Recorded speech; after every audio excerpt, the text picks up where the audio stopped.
Erased Matriarchy. Unearthing the history of female power. Close your eyes and picture a witch, the classic wicked kind.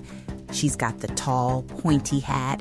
She's stirring a bubbling cauldron. There's a black cat prowling around her ankles and a broomstick leaning against the wall. You know this image. It's been scaring children for centuries. Sure, it's the Halloween staple, Wicked Witch of the West. But here's the thing. None of those items were originally about magic. They were tools of a trade. If you walked into a medieval village in England or Germany and you saw a woman with a cauldron, a broom, and a cat, you wouldn't run away in fear. You'd ask her for a pint.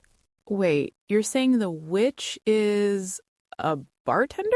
Basically, yes. Welcome to Erased Matriarchy. Today we are looking at the alewife. See, for most of human history, brewing wasn't an industry. It was domestic work, like baking bread. In ancient Sumeria, the only people allowed to brew beer were women. They even had a goddess of brewing, Ninkasi. It was a respected female power. And this held true right up through the Middle Ages. If you drank beer, a woman made it.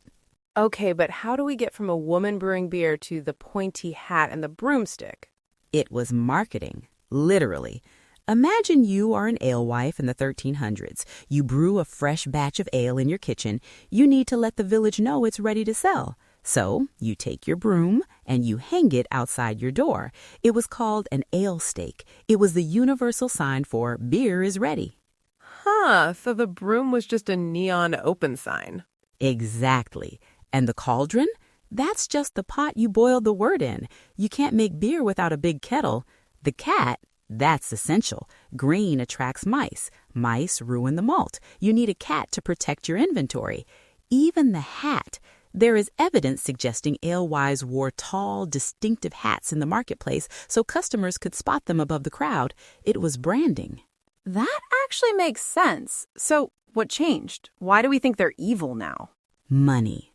Money changed everything. As the Middle Ages ended, brewing started moving out of the kitchen and into the factory. Beer became a massive, profitable export. And when men realized how much gold was in the mash tun, they wanted the women out. Let me guess. The guilds? The guilds. These were male-only organizations that controlled trade. They wanted the monopoly. But women had been doing this for thousands of years. They were trusted. You couldn't just tell people to stop buying from them. You had to make people afraid to buy from them. So they didn't just ban them, they demonized them? It was a smear campaign, a brutal one. The guilds and the church started twisting the imagery.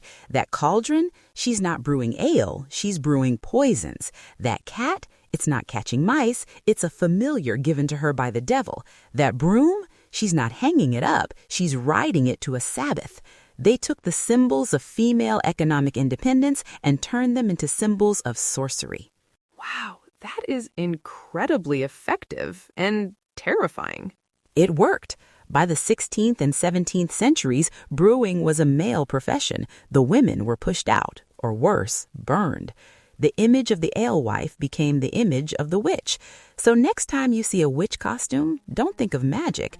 Think of a businesswoman who was crushed by a corporate takeover. I'll never look at a broom the same way again. We are living in the world that propaganda built. The scary thing isn't the witch, it's how easily we were taught to fear powerful women. Ignite your muse with drops of inspiration. Search Musedrops.